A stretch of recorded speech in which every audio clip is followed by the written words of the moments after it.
What's up, everybody? This is Spicy Juggalo coming at you, and I've got a very, very important guest, a VIP nonetheless. His name is Giovanni Jif the Fireman. You know him by. He is the VP of Sons of Fire. Everybody, welcome Jif. Oh my God, he's actually here on my show. Welcome, buddy. How's it going? It is going fantastic, Paul, and it's wonderful to be on here. I like the mask. The mask is awesome. Oh, thank you. That's from was American Horror Story. So yeah, we both Fire Sons of Fire shirts on. That's right. That's right. That's right. I'm getting my vest patches on tomorrow. Oh, good, man. I was all bummed out coming home today because I was just talking to you just before I got here, and yeah, I hear like that. I was at work and I get a text from Jared, and it's like North Carolina's canceled. I'm like, no.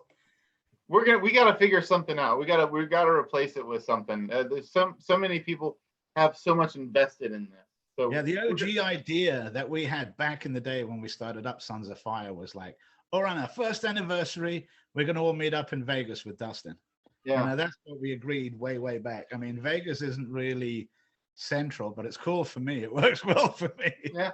Well, I say if we already got plans for North Carolina, let's just still go, and then we'll find some place to hang out. I don't know. That's just my crazy. No, I hear you. Well, see, like me and the Hot Mama, we set up our whole vacation based around this. Yeah. So in about a month, we were going to get ready and we were going to drive over to North Carolina. We were going to share a friggin' Airbnb with Steve and Michelle Berland and Tiny Game Steve. We're all going to be in there. I was looking so forward to that. Yeah. And then it's going to be North Carolina, the expo. We got tickets for both days. So now we're thinking, well, we were going to do it anyway. And we've booked the hotel. So far, New York is still to go. So we still we'll just do a Suns tour, maybe. You might go to North Carolina still? I don't know if we'd go to North Carolina, but maybe. Well, I'm willing to go. It's 5 hours for me. I'm willing to drive down there like I was gonna do anyway. So yeah. On the other hand, I don't know if you've there are some plans in the work that me and El Presidente, Jared, and have come up with, and if it does happen the next weekend, we're thinking of doing an online festival like we did last. Yeah. Well, hey, I'm down for whatever, man. This was supposed to be an amazing weekend, but COVID and the powers that be have shut everything down. It just kind of sucks. Well, the thing that I see though, it was our return to normalcy. Whereas most everyone I would have never met you, Bah, if not for COVID, unless I would have seen you at one of the conventions that I go to on the West Coast. Right. So there's some things that you got to thank. Yeah. At least that you get to and basically our club came out of the ashes. We started that, and as we started, COVID hits.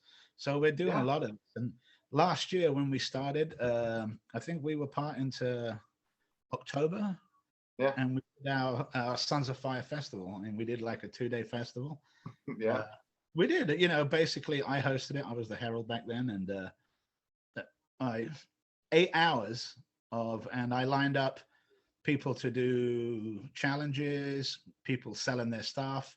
And it was really good. Like Mike Palmetier, him and his wife, Mary, they did a whole little segment, because what I told people is like, hey, record your thing. Go, hi, I'm Jif the Fireman, and I'm here with this, and we're going to be doing that. And I'm going to sell you this. And I'm like, do that. And anytime anyone says, hey, yo, do you want to sell your stuff? You can just send that video. Mm-hmm. Or if you want to personalize it, you just do it live and you go in there and we had great fun. So I'm thinking, we could do something along those lines, maybe mix it in with Reaper's Roadhouse so we can incorporate both parts, have some adult chugs in the evening. Yes. Normally we go 8 hours, but we got awesome StreamYard so we can go longer. Yeah. So it would be, even if we could rotate and have, just go the whole 24 hours, just do a whole 48-hour nonstop. I mentioned that to El Presidente, actually, a 48-hour nonstop festival. Yeah, I did one 2 years ago. But leave it up to this club, right? Leave it up to the members, the officers of this club to come up with something that'll be amazing, and it will be. We'll figure out a way to make this work.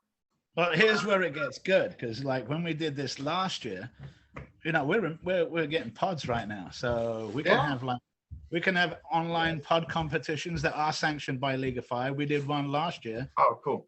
Dustin destroyed that one. Dustin won, and who was in the other one? Bob Gilbert, Bob the Voice. Yeah. He won. Yeah. He won because we had one for the really good strong guys, and one, the ones that aren't super top chili heads. Right. Yeah. It did well, and they got points on League of Fire for it. Nice. That is cool. Well, we'll figure something out. I mean, I got to hit up on something else too. You did mention your previous job with the group as being the Herald. And one of the questions I actually had for you to start with was, what is one lasting moment that you'll always remember as being the Herald? Like what sticks out to you as one of the coolest moments of that? Oh man, getting Dave to do his first ever friggin' League of Fire. Oh, really? Because I thought there's no way he's gonna do it. And then he did the Queen's Shahina's the Queen's Chuck. Yeah. Now, I've done a couple of them. They are pretty friggin' strong. I'm not gonna mess about. I mean, they're a stomach getter. They have a great taste, but man, they really get to you. And for him to do that and him just hang on at the last moment. Yeah. That's one great one. The one that we did for NAMI, when we did NAMI, basically the National Association for Mental Illness, which is really big to Dustin and Heathen, and they kind of got together and the Chili World created the largest prize package ever seen. Oh, nice. Wow. And then on the launch, Heathen and Jared came out in these wrestling loincloths that we bought them. I ordered it and had it sent to his house, and his wife's like, honey, what the heck is this? And honestly, I don't know if you've seen some of the pictures I got of Jared doing all his poses. Yeah. All that. He's got his cut on and he's just wearing, it's just that. And, those are the two really big ones. And the festival, that's another, and even just the pepper eating contest. That was great because John Zawicki, who was our sergeant at arms at the time, he did everything with the peppers on that. He supplied all the peppers. I mean, they went from easy right up to blow the top of your friggin' head off hot. And the fact that we were able to coordinate it and people were able to compete in it. I think Sean McPhee, we chef, he was up against Bob in the final, and he had to stop because he was at work while he was doing this. And like, man, he's in the kitchen, and people's like, hey, and he's still doing this. So it was impressive to see the amount of dedication that people had, and that for me, I liked giving out names. That's another thing that I always liked. People go, I don't know a name, and I'm like, come up with one. And sometimes it worked, other times it didn't work. But, overall, it's just getting people involved. You just want to, that's the basic. You take someone, there's sometimes people come in that haven't a clue, and other ones make fun of them, and you really don't want to, because I was at that stage. There was a time I had no idea what hot peppers were, and I quickly found out. Now, when you got your upgrade to VP, right, you still hosted some stuff here and there, and you still do, but what was the transition for you? You went from a person who's on camera pretty much every day hosting stuff into this major role of VP. And how has it been for you? Has it been really tough, rewarding? What is the overall experience for you? It's actually been easier. I didn't mind doing all of the hosting. I enjoyed it a lot, and I liked people. I liked getting it started. But it's like the kid. You've got your kid on the bike, and you get him to start riding, and then once he starts riding off, you're like, there you go, now go on. And that's what Goot's doing, and Goot's fantastic. Yeah. Oh yeah. Absolutely. As much as I enjoyed it. I was trying to get other people to host. I just didn't want to. Every time I went to Sons of Fire YouTube, I'm like, "There's my face. There's my face." There's my face. And I'm like, come on, let's have some other faces on there. And Yeah. I had Bat Pants guest host one time, and he was Mhm. nervous as heck, but he did okay. And Midge works really great out of Roadhouse, and Goot was just that, you know, when Jared told me, hey, I'm picking Goot as Herald, I was like, hell yeah, definitely, you know. Mhm. And it Very works good. out. That was a good It choice. Very good. He's really was. rocking it, man. Hell yeah. As for the, you know, the vice presidency, what it's made easier, and it's come at a good time because I'm working 2 jobs right now, so hosting some stuff would have been hard.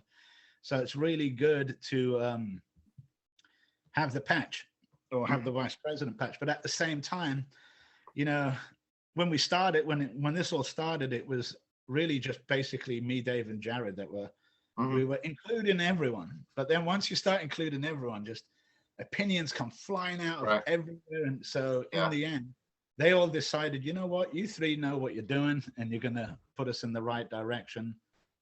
But we wanted it to be more of a democracy, you know. But, you know, having meetings was getting pretty difficult to do that, you know, to try with everyone on different time zones. And I even set it up for a StreamYard, and we got one meeting that actually kind of worked, but it didn't, you know, a couple of people didn't show. And in the end, it's for us to do face-to-face like this, so much easier than text and type. Oh, yeah. You know? So we were able to run through all of our, oh man, that just reminded me of something too. I have to regress to the question you asked before. You know, one of the things that I recall as Harold, when we first started Sons, you know, people sent in their money to get their shirts, patches, whichever. And we had a fair amount of money, and we're like, what are we going to do with this? And so our first action as a club was to donate, I think it was $1,000, $1,500, whatever we had raised, to Aaron, capsaicin. Just he was waiting on a heart transplant, and I think he maybe had just had the heart transplant. So I talked to Dave, we talked to Dave, and, you know, we decided, hey, we're going to do this. And Dave's like, man, that's some fantastic timing, because I just sent Aaron a cut. So Aaron, so I think it was me, Dave, and Jared all got together, and you'll have to find it. It's on the Sons of Fire page. Okay. But it's a whole article basically on Aaron and what Sons of Fire, and it just shows exactly that's what we were aiming for to do. And that's a must read then. I mean, everybody should check that out. Right? Every now and then we post it, but, you know, we forget about it. And as new people come on, you know, we can't forget. And other people go, oh my God, they're posting that again. Because, you know, what I was doing, there's under the announcements in all of, hopefully in all of them, in all of the groups, there should be, I think we made up one, what it takes to be a son, you know, and wild women. And it doesn't necessarily have to be male, as you know. And it, you know, what is required of you, or, you know, people go, well, what do I have to do to get a cut? Can I buy one? And I'm like, no, you gotta earn it. You gotta, it's what you do in the community. And it's not about just like some people go, well, I just sent that guy some sauce and I sent this guy some sauce, I should get one. Yeah. Like, no, it's not about that. It's more along the lines of, you know, it's, as we said, Sons finds you now, because we're in the community and we're spread in the community and we're looking for, hey, we're teenagers. we're looking for, we're the ones that are out actively shopping now. So we're the ones that are out looking for people. So like we tell people, be a good person in your community, be supportive, you know, it doesn't mean you have to eat the hottest pepper. No. I mean, we've got people in the group that can't eat peppers. But, people that don't do challenges and things like that. It's just challenges. You know, it's just about the love of the spicy, love of the pepper, love of the community. Exactly. And the fellowship. The fellowship is really, it's an amazing thing. And for 2020 and 2021, that was something that America really needed and the world really needed, because, you know, I needed that. Yeah, we just shut down and then we were like, well, we're home. Wow, that's great. Yeah.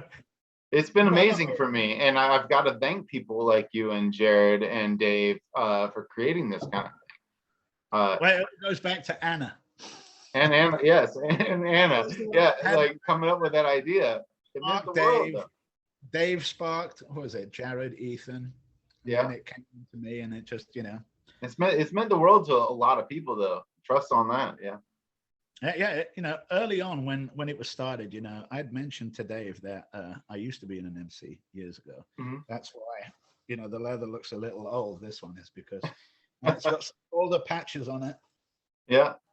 Took off, and of course, basically, we parted ways because of politics, the way that it was going, and I wasn't too happy on the way it was going, and I needed to spend more time with my family. But when Dave was starting this club, he was asking me, "Hey, man, I noticed there's pictures of you with a Harley and stuff," and I'm like, "Yeah, I got a couple of bikes, and I was in an MC. So if you have any questions pertaining to it, I can ask you." And he started asking me about the back, and I'm like, "Well, what about the back? It says Sons of Fire. I guess that's based on Sons of Anarchy, right?" And he's like, Mhm. "Yes, definitely. Okay." And so on the bottom, you have Born to Burn. So what's the problem? And he goes, "Well, would I get crap for this if I was to wear this out?" I'm like, "You probably get teased or made fun of. Uh-huh. It's not like someone's going to come up and stab you unless, they're morons." Yeah. And I'm like, I'd be looking now. The first, if I'm, when I was in an MC and I saw another patched member, I'd look at his patch first off. What is it? Okay, Fog Dogs, Humboldt Family, or whatever, one of those. And then I'd look down at his bottom rocker. And if his bottom rocker, normally it has to indicate where they're at. Mhm. That's where they're claiming California, Nevada, Mhm. Eureka, wherever. Yeah. So where's Born to Burn exactly? And there's the thing. And you look for the MC. There's no 1% patch, and it doesn't say MC. It just says GCC, Global Chili Club. Yeah. Yeah. So he asked me, And now fire starter. So you have fire starters now. and I'm like, I think that would be pretty, I wouldn't feel offended by it. I'd kind of laugh. No, people might just think we're pyros, but yeah, they're like, "Oh, cosplayers." But a couple of people have worn their cut out in public, and people have given them crap, and that's all because of Sons of Anarchy. Yeah, right. Because bikers really aren't that way. They're not all smoking guns and doing, that's television, Yeah, it is. Most bikers I've seen around in my area, they do the same things we do. They do charities, they do food drives, they do all this kind of stuff. And they're just out there riding, or they're at charities, or they're at a bar after work. Yeah. That's all it is. Do they do? And I'm like, most of them work security, funnily enough. And a couple of the chapters that I knew, that's what a lot of them did. They were security firms that they worked out security where they didn't, where they would fit in. And, people go, "Oh, look, there's a biker running it." So, because there is television and movies have done a lot to it, but in reality. So another important part of this, it was a little bit after that. So this would have been in 2020. I was down in Oakland, and Sonny Barger was there, and he had come up from his place in Arizona. He's living in Arizona now. And it was at a funeral of a former MC member. That's what I went down to. So, I mean, I went down, I saw Sonny, and I went over and I talked to him. I'm like, "Hey, man, I just want to talk to you about something." And I showed him the picture that Dave sent me of Dave's cup with everything in the back and everything. Sonny looked at it, and he goes, "So what's this about?" And I'm like, "It's a chili club worldwide. Would you be offended something like this, doing top rockers and bottom rockers?" And he's like, "Hell no, I think that's awesome." Right? So when people tell me, "Hey, you got to be careful what's on the back of your cut," I'm like, "So let me tell you first, Sonny Barger told me it's good." Yeah. And if they get me confused, I'm like, "All right, so Sonny Barger was the guy who started Oakland's Hell's Angel. He's the one that came up with the rockers and the patches. Oh, nice. That's his thing.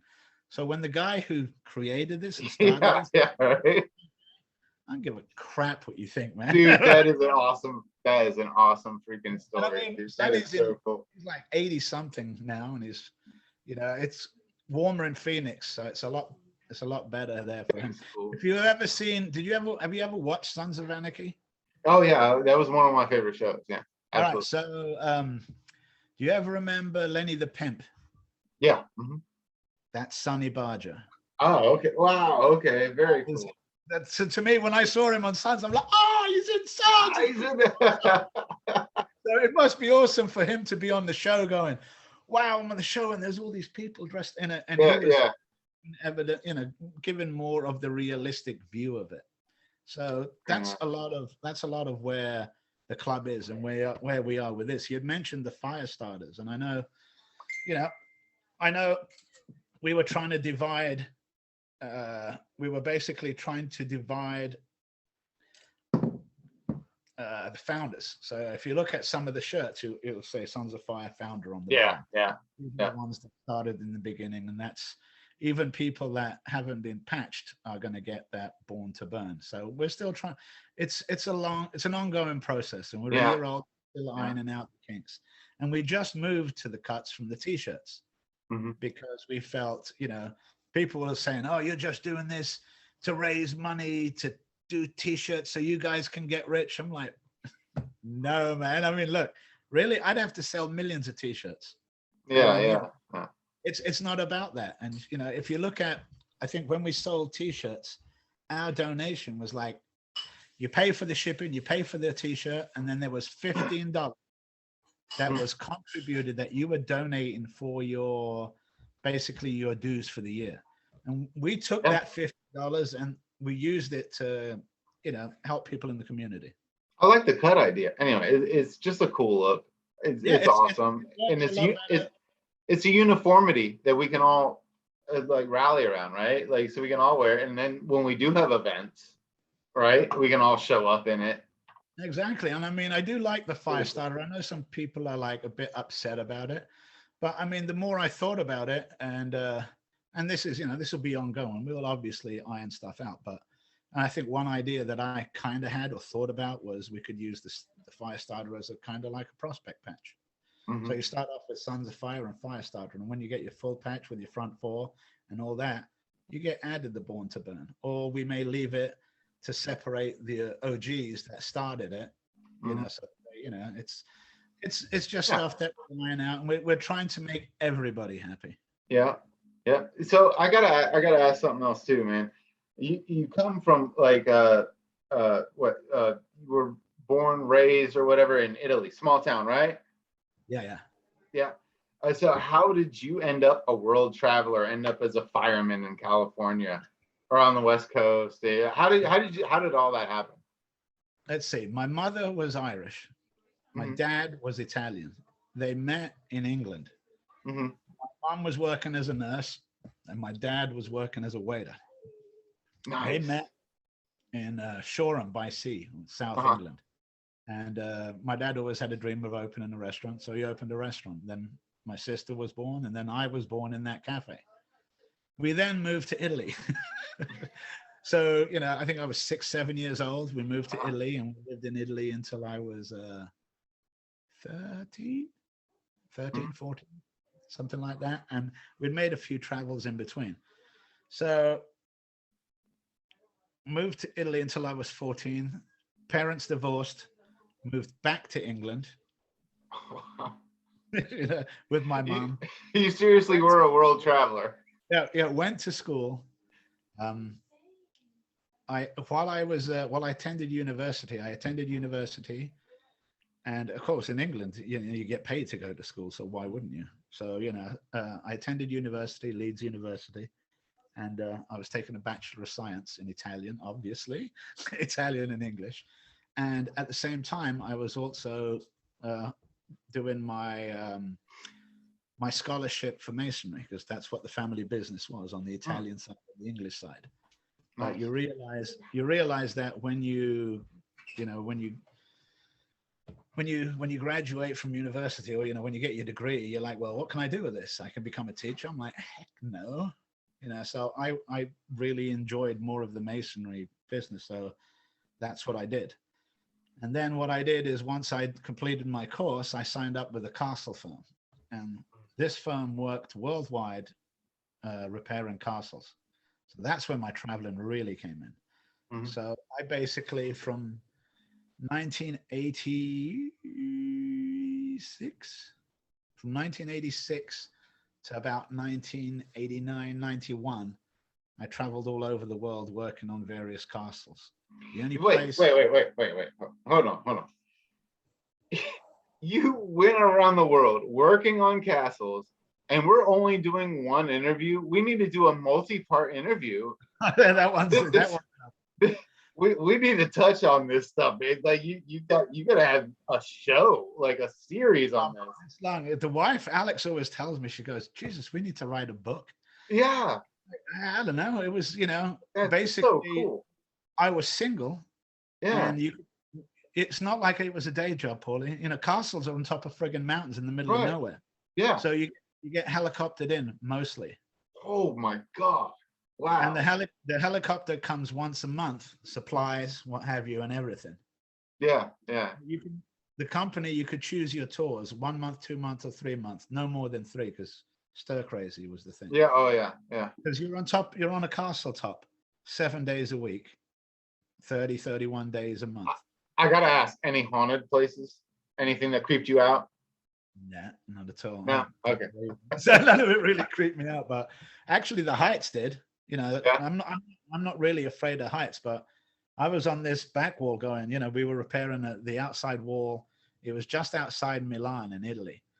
And when you looked out, I mean, it went all the way down. And a couple of the people that would come over, they'd, whoa. I'm like, yeah, that's way, way down. And Right.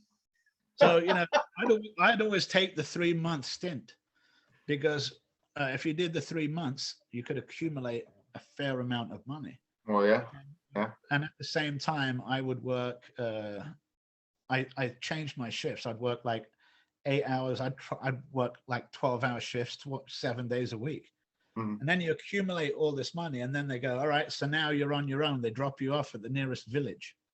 Mhm. They don't take you back, because you get the helicopter ride in. They drop you off at the nearest village, and they go, okay, our next job is in Spain, at this place, at that place. The visas and everything in Europe were already taken care of, so it was pretty easy. So I had like a month or so to get to Spain. So, Amsterdam, Rotterdam, Berlin, all these places to go to. God. Man, we do need to do a show, because I could spend an hour just telling you about the time I was working in Berlin in 1989 when they brought the wall down. Yeah, no doubt. Like that isn't, and that actually might be something we should do. That your perspective on that, which German history is one of my favorite subjects. So that is something maybe we should hit on at some point. Oh yeah. Well, put that in your notes. I have a piece of the wall with me. Oh, freaking nice. That is so cool. Well, and people go, how did you end up with the piece of the wall? I'm like, all right, so get this. I was coming home from work, right? I was headed right down the Friedrichstrasse, and I just stopped off at the little liquor store to get some beer. And I looked over, and there was a bunch of guys with friggin' sledgehammers just hammering on this little section of wall. And I'm like, well, this is about to get fun, because here comes the cops. And then people were shouting freedom. And I'm like, what? Oh, so you didn't know what was going on at the moment? I had no idea what was going down. See, the wall came down twice. Yeah. There was the first time that I think it was like October, November, something along those lines, when they opened it all up and for all these Germans to come over. And they were giving them Deutschmarks, and they were giving them vouchers. You know what most of them did? They went and they bought jeans, and then they went back. What else were they going to do? I mean, they had to go back home. Well, yeah. You crossed, but you still had to go sleep in your bed. Like, and you didn't just get a new bed because you crossed, right? Yeah, 2 years before that, I had gone through the wall from West Germany to East Germany. Mm-hmm. Like West Germany at the time, Berlin was just amazing. It was like there was American servicemen, all kinds, lights, loud, everything. And then when you went over, you're like, holy crap, it's like that, like the Russian movie, crappy little larders driving around. All the street lamps were darker. They were kind of like a yellowish hue. So, that one, I went through there. I went into Russia, onto Japan. And seeing a Japanese man speaking Russian blows my mind as much as a Russian. That is a. We definitely gotta save that for another interview. We've got to touch on some more things. This is going to be a multi-part thing, I think. So I just have two more things I want to bring up before we close it out tonight. And one is, as a fireman, I want you to give one good tip that everybody needs to follow this coming fall as we're coming into a new season. Prevent fires. Situational awareness. That's the main one right there. And not necessarily you, but someone else. If you see someone else that's going to get hurt or do something dumb or like, ooh, don't just sit there and go. It's your responsibility to go, hey, yo, you're going to hurt yourself. Your thing is loose. Or, oh, look, watch this guy. This is what happens now. Oh, man, look what this guy's going to do. Yeah, just pull out the camera instead of saying where it should be, hey, stop, along those lines. And have a fire extinguisher in your house. We've done a fantastic job as firemen and as people of training ourselves in fires. Almost every house has a fire extinguisher. Most kids know stop, drop, and roll. As a fireman, most of my calls, I'd say about 80%, 85% of my calls are medicals, because that's, the other main part of that. Because, saying that we had a major structure fire there about 2 months ago, but that was the first one in a long time. And that was a barn that caught fire accidentally through an electrical hazard. So, stuff like that happens. I would say, don't get comfortable. Yeah. Don't get comfortable, and always be aware that, your house could burn down. Change the batteries and smoke detectors. That's right. That's right. And do you see more car accidents than you do fires? I don't, because we are located off the freeway now. Oh, okay. Two sister companies, the one in Fortuna and the one in Lolita. Jeez, man, they see a lot of that. Yeah. And for firemen, everyone hates the freeways. It's like the Matrix. Don't go on the freeways. Yeah, don't do that. Because you're just a dude in the friggin' yellow turnouts. That car 65, 70 will take you out like you're nothing.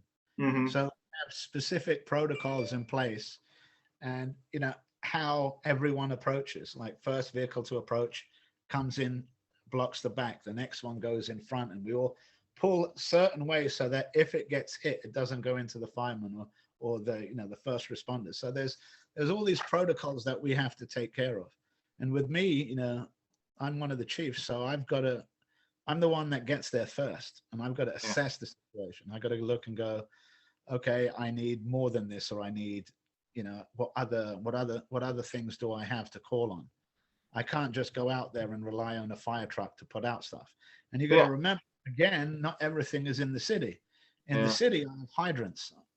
Well, where I live now, 3 houses up is the city limits, and there's no hydrants after that. If there's any fire out there, we've got to bring our tankers in, set up our ponds, and that takes so much work. And I've noticed that, like, when I joined this fire department about 14, 15 years ago, we were almost 50 strong, which is pretty good.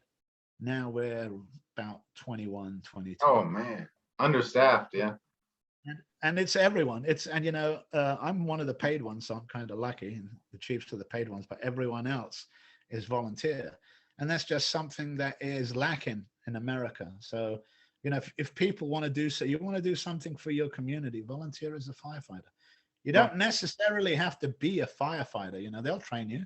Yeah. You only do what you're comfortable with. You're never too old. We'll bring someone in. You're 55 years old. Hey, you got a Class A license? Come on aboard. That's one less thing. If I've got someone that I can call on to drive equipment. Yeah. And of course, you might have just convinced me. I don't know. Well, how I got, I was on a department years ago, and I never rejoined when I moved to Ferndale first. But I used to run this poker game in my garage, and 2 games a week, Paulie, for like 3 friggin' years. And there was people that never missed a single game, right? Even when I was gone on vacation. Yeah, they still had it. They go in and play in the garage. So, it was Christmas Day. and it was Christmas night. And my friends called me. It's like, well, look, Christmas is over. The kids have got all their thing. I'm just sitting there bored out of my friggin' mind. What are we going to do? Feel like a game of cards? I'm like, hell yeah, let's call people up. Next thing I know, I got 10 friends over. We're playing cards. One of my friends goes out to take a pee. And he comes in and he goes, hey, yo, there's a friggin' house on fire or something downtown. And where we looked at, one of the guys that was with us, I'm like, yeah, that's right where you live. Oh. And it was the house next door to his. Oh. It was Christmas Day. The siren goes off. And we went down there to see if we could help out any way we could. And, you know, they had us doing some traffic and moving some hoses and stuff like that. So at the next game, I had 10 people turn up again. And I'm like, you know what? I'm going to join this fire department. And how many of you guys are going to join this fire department with me? Mm-hmm.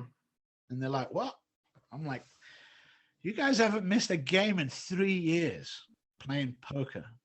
You can give up 2 weeks, you know, 2 Thursdays a month for the fire department, can you not? Right, And right, yeah. I got 7 Good people. point. I got 7 of them to join. Hell And, yeah. Wow, dude. Now, out of those 7, in the end, that class was a class of 11. And now out of the 11, there's 1, 2, 3, there's 4 of us left. So 7 have dropped off of the 11. But most of them stayed on for at least 6, 7 years. Mm-hmm. And that's when we moved up to about 50 members, and it was working really good.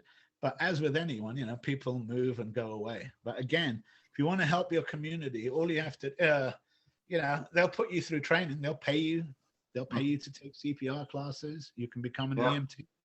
They'll pay you to train to become an EMT if you can come and, you know, help people in your town. Just give some time. That's all it takes. Oh, man, I'm not that strong. I'm like, you can hold a traffic sign, can't you? Yeah, right. Yeah, yeah. You change air bottles. Not everyone has to be like Superman firefighter running into the thing, you know? Yeah, yeah. That's another myth that we disprove, you know. We look at as a chief, you have to make some critical life or death situations dependent. You could be, you know, and my thing is I'm never going to put any of my guys in danger. Mm-hmm. And you say that as we're going into a house that's on fire, right? Yeah, as you're risking backdrafts and roofs falling on you and all that stuff. And yeah, but you know, it's all with, you know, we know when a roof is going to go. You can really tell. There's signs, and there's all, you know, and half of it is getting visibility. So we got to affect an entry. Sure, there's no one in there.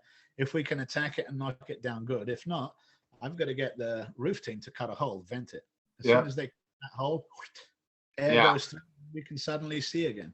So, you know, in those situations, again, I would need, you know, where people go, oh, I don't know if I could do that. I'm like, you don't have to do that. You could be the one that's sitting over at the friggin' recuperation. Yeah. When the firefighters come in, have a drink, have something to eat. Let me check your pulse. Providing oxygen to people that had smoke inhalation and stuff like that. Not everyone, you know. Yeah. And it's not about being a hero. See, if I'm going to send 2 firefighters in, I'm going to have another 2 firefighters ready to go in on them. And then if I have to send those 2 firefighters to rescue those, I have to have another 2 firefighters ready to go in and rescue them. Yeah. So no doubt. So now, just looking at one attack, I need 6 people. So you've got 6 people, and you've only got 21 people in the department, and you hope at least 10 of them show up. You know, right. Most of them, when we have fires, most of them do. Yeah. So, you know, we manage.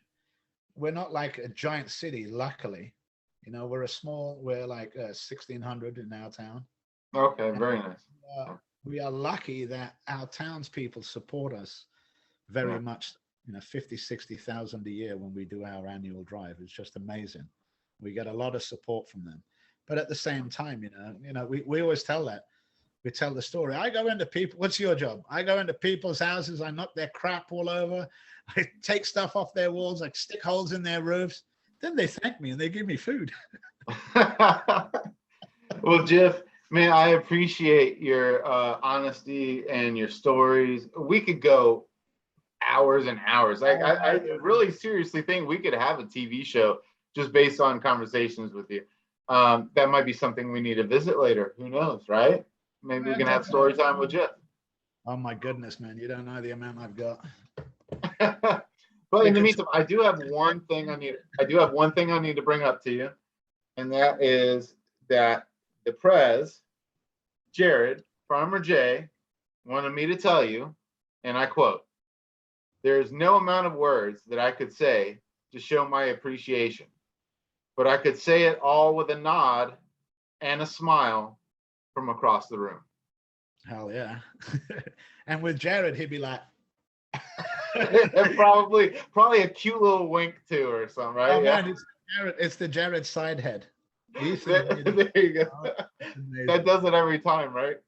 It does, definitely. Well, Jif, thank you so much, man. It's an honor to have the VP, the former MC. Jif, I've looked up to you ever since I joined the club. It's been an honor to hang with you, talk with you all the time. Thank you. Anytime, Paulie. And like I said, give me a call back when you have a free spot and we'll continue on. Yes. Or show, like you said. Yes, absolutely. It's we got to figure something out. We'll work on it. Jif, thank you again. I'm going to post this tonight to Sons of Fire and to the rest of the world, and people will get to know you a little bit better and get to see the stories they have waiting for them. Oh yeah, that's for real. There's 56 years of them. Well, thank you so much, man. We'll talk to you later, Jif. Good night. Good night.